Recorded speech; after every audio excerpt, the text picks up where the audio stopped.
right now on 5 on your side at 10. Frigid tonight, low wind chills. Less wind, though, tomorrow. And I'll time out our next week's rain chances. A weekend crime wave. Nearly half a dozen people shot in St. Louis within a 10-hour period. One of the victims, a teenager. But first, the Battlehawks and St. Louis City SC taking over downtown, creating a fan frenzy. And you can feel the atmosphere, the buzz throughout the whole city. It's incredible. Can't beat it. St. Louis sports, second to none.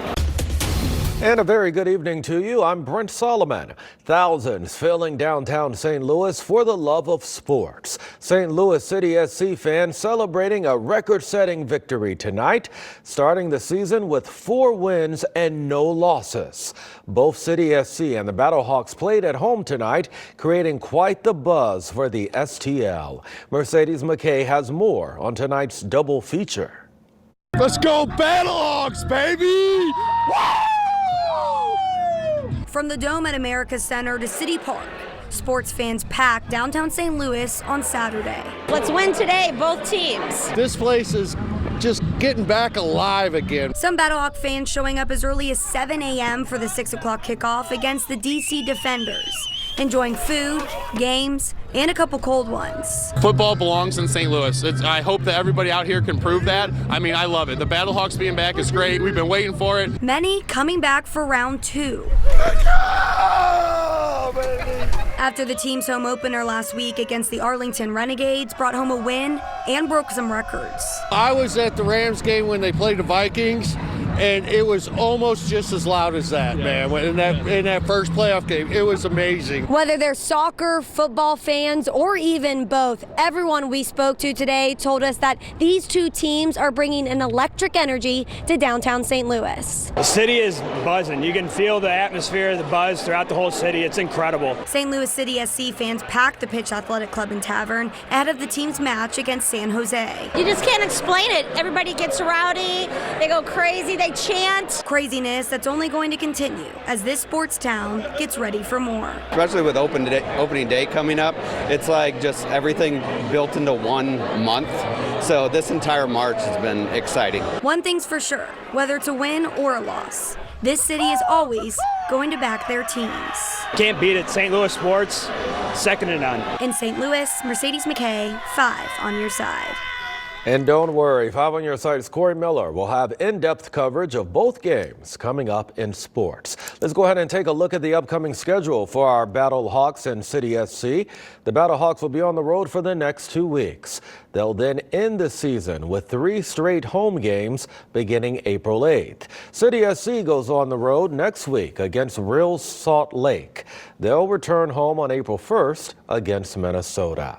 Well, sports fans had to deal with tonight's bitterly cold temperatures. Weather First meteorologist Jim Castillo joining us now. I bet you, Jim, those fans really didn't mind. I mean, they were going to be there. Yeah, I watched the game, and of course, they definitely wanted to be there, but I can't believe how cold it was. Yeah. You know, when I was a kid, I played soccer for St. Norbert's, and sometimes it felt like it was below 0 with a wind chill. Wind chill was in the teens tonight. They even had some snow flurries or a quick snow shower around the stadium there. And of course, right now you're looking, and we're starting to clear a little bit, but there's still some clouds and flurries out there. And the current wind speeds and gust, 22 miles an hour, Scott Air Force Base, but the wind is relaxing a little bit. Right now at Lambert, just to give you an example, it's 25 degrees, feels like 14. It was like that all evening. West-northwest wind at about 12 miles an hour, and very dry and cold air is in place. Looking over the city, again, 25 degrees, and it's a beautiful night out there, but we do get warmer as we get into the next couple of days. This area of low pressure and the upper levels of the atmosphere over the Great Lakes in southern Canada is starting to move to our east, and we will warm up. I'll talk about that and our rain chances, even thunderstorm chances when they may happen in just a few minutes. Developing tonight, a violent weekend wave of crime in the city. 5 people hurt in 4 separate shootings in a 10-hour span. First, a double shooting at a parking lot between Caroline and Rutgers Street around 4:15 Friday afternoon. Officers found an 18-year-old and a 28-year-old man shot. Both went to the hospital with minor injuries. Shortly before 8 last night, police showed up to River Trail Court in North St. Louis. Someone shot a 22-year-old man in the elbow there, sending him to the hospital. About 30 minutes later, officers were called to North 10th Street. That's where they found a 16-year-old boy shot in the leg.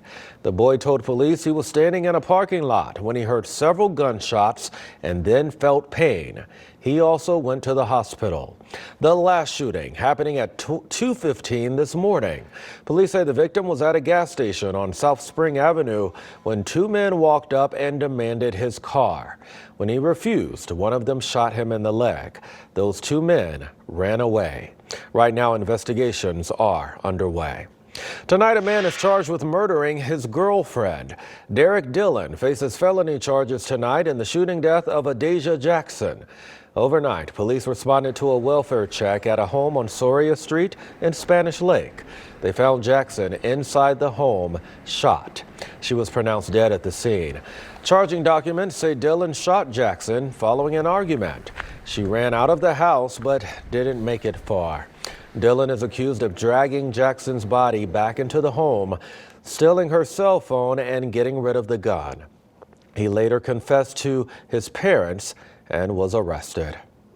A man is fighting for life following a shooting at a Walgreens. It happened just before 10 last night on Old Halls Ferry and Parker Road in Blackjack. The man had to be rushed to the hospital with life-threatening injuries. Police have not identified a suspect. Tomorrow, a Herman police officer will be laid to rest. A suspect opened fire on Sergeant Mason Griffith at a Casey's gas station Sunday night. Griffith and a fellow officer had confronted the suspect to serve warrants. After being shot, the officer passed away at the hospital. Services for Sergeant Griffith will happen Sunday at Owensville High School. Visitation is from 9 a.m. until 2 p.m., followed by the funeral. Afterwards, there will be a procession from the school down Highway 19 to Highway 28. It moves to Highway 50 and east to Reserve Street, ending at Emmanuel Lutheran Cemetery in Rosebud. Herman police officer Adam Sullentrup was critically wounded in that same shooting. He is recovering at Mercy Hospital in Creve Coeur. He remains in critical condition tonight. You can help the officers' families if you text the word HELP to 314-425-5355. We'll show you how. Well, the Missouri Attorney General has more time to bring more charges against the St. Louis Circuit Attorney. Yesterday, a judge gave Andrew Bailey until Tuesday, March 21st to file an amended petition as part of the AG's efforts to remove Kim Gardner from office. Gardner will have until March 31st to respond before the judge makes any more decisions about that case, including whether to dismiss it altogether. Former President Trump pleading for protesters to assemble, the reason he may be headed into police custody. Plus, talks of raising the age to collect Social Security. Could the threshold change to 70? We verify. Bitterly cold temperatures continue tonight. I'm tracking more rain chances next week and warmer temperatures. It would be an historic first, the indictment of a former U.S. president. This morning, former President Donald Trump posted on social media he believes he will be arrested Tuesday. Mr. Trump is calling on his millions of followers to protest on his behalf. The possible indictment comes as Manhattan prosecutors investigate his alleged role in a hush money payment made to adult film star Stormy Daniels days before the 2016 presidential election. It seems like charges are likely to include the fact that Mr. Trump falsified business records, concealing hush money payments as legitimate payments to a lawyer. There may well be a second charge, which is using those hush money payments to conceal a second crime, which is election fraud. Monday, another witness is expected to testify before a grand jury in Manhattan. It's not clear whether this would be the final witness before voting on a possible indictment. Right now, at least 12 people are dead after an earthquake shook parts of Ecuador and Peru. Dozens more are trapped under rubble. The 6.8 magnitude earthquake struck 50 miles south of Ecuador's second largest city. Authorities reported cracks on several buildings and homes and some collapsed walls in that region. All right now we're looking at breezy weather. You know, lows tonight once again in the low 20s, and those flurries are moving out. We will warm up. We'll talk about that, plus our good rain chances coming up. Right now, the retirement age to collect Social Security is 67 years old. But is there a bill to raise that age to 70? Brandon Lewis from our National Verify team is on the case. A viral social media post claims more than 150 Republican members of Congress recently voted to raise the age to collect full Social Security from 67 to 70. The claim was spread across several platforms, including one tweet with nearly 1 million views. So let's verify.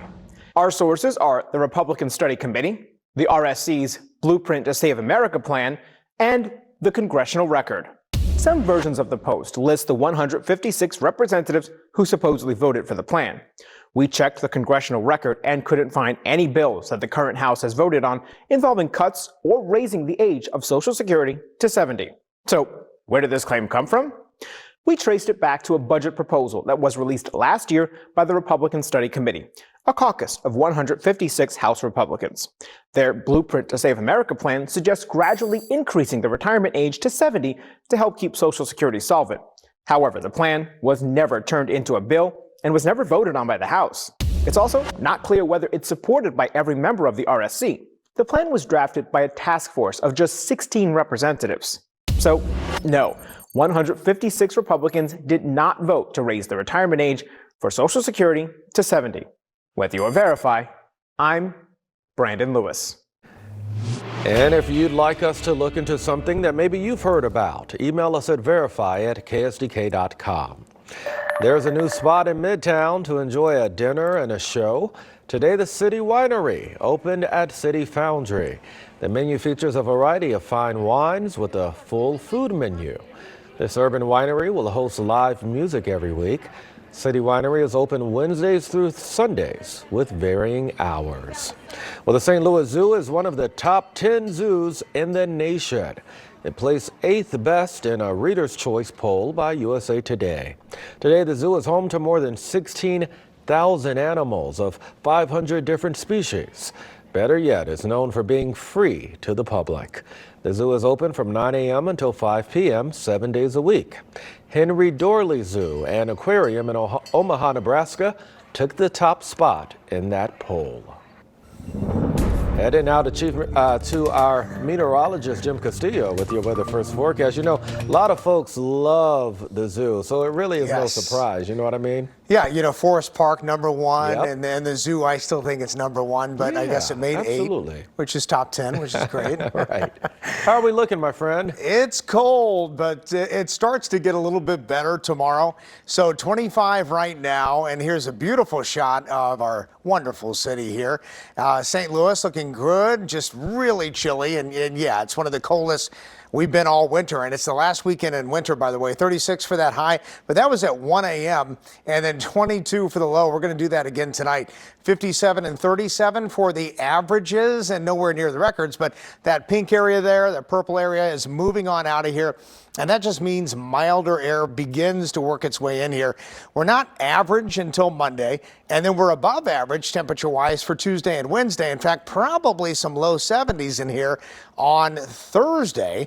And as we get into the numbers tonight, though, just unbelievably cold. And again, right now we're at 24 degrees in Chesterfield and Scott Air Force Base. So low 20s, maybe some upper teens. And even with that wind mixing up the atmosphere and the lower levels, still getting very, very bitterly cold tonight.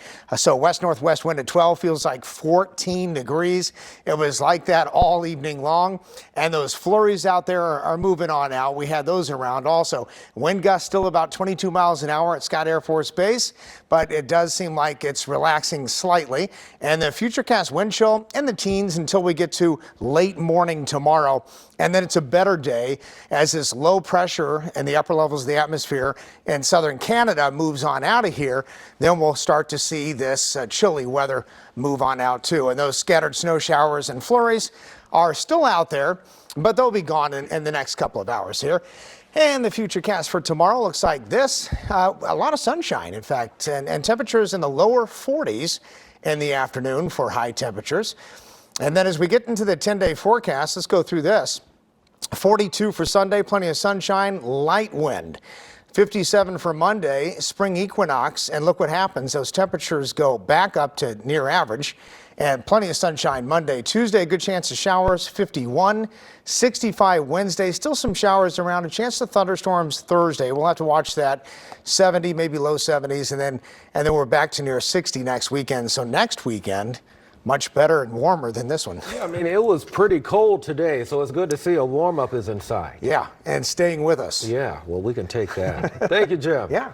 Corey has a lot to talk about. We've got so much good stuff to talk about tonight in sports. Mizzou couldn't come through much to the chagrin of Jim and I, but St. Louis City SC sure did. We also head to the Battle Dome, check out a Wild World Baseball Classic game, and crown some new state champs. You do not want to miss sports tonight.